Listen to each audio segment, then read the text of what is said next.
Et donc voilà, dans la précédente vidéo, nous avons vu la concaténation et l'interpolation. Ok. Donc la différence entre les deux, la concaténation permet de coller plusieurs chaînes de caractères, alors que l'interpolation permet en fait d'injecter des variables directement dans la chaîne de caractères. Nous épargnons donc de faire plusieurs concaténations. Alors, dans cette nouvelle vidéo, nous allons mettre en place un programme qui va effectuer l'addition de deux nombres. Et donc, cette addition, on va demander à l'utilisateur d'insérer les deux valeurs, puis nous allons effectuer l'addition. Et donc, allons-y. Je vais donc commencer par faire un console.writeLine et je vais dire, je vais insérer le premier nombre.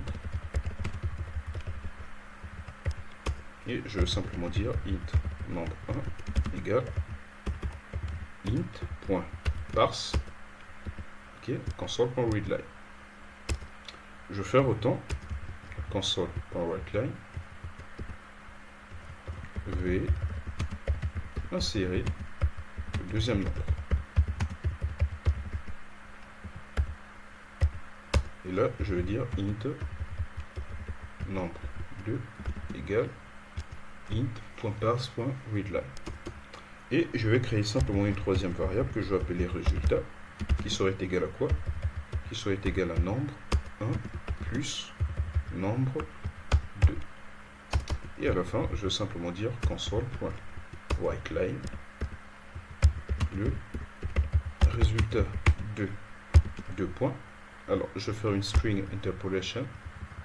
Donc, le résultat de 2 points, on va dire nombre 1 plus nombre 2 et 2 points résultat.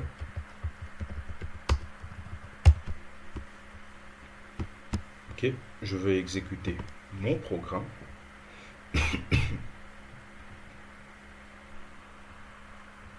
Et là, je vais mettre par exemple 29. Et là, je mets 1.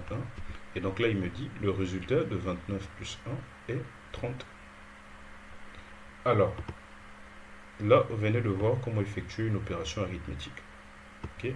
Donc les opérations arithmétiques, pour les effectuer en programmation, il y a plusieurs signes. Enfin, les signes, vous les connaissez déjà.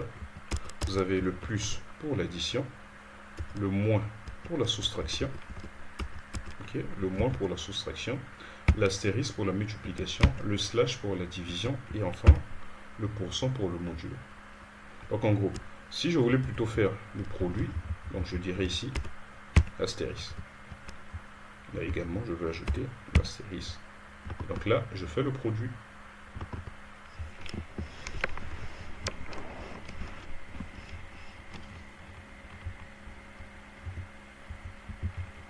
Là, je mets 2. Et vous voyez bien que là, il fait le produit. Donc voilà pour ce qui est des calculs. Alors, remarquez que lorsque vous avez des variables de type int ou de type float, lorsque vous avez des valeurs numériques, le plus représente la sommation. Par contre, lorsque vous avez deux chaînes de caractères, donc du type string, ou bien lorsque vous avez une chaîne de caractères et une variable de type int, le plus représente la concaténation. Et donc voilà, ce sera tout pour cette vidéo. Dans la prochaine vidéo, nous allons aborder les notions de structure conditionnelle.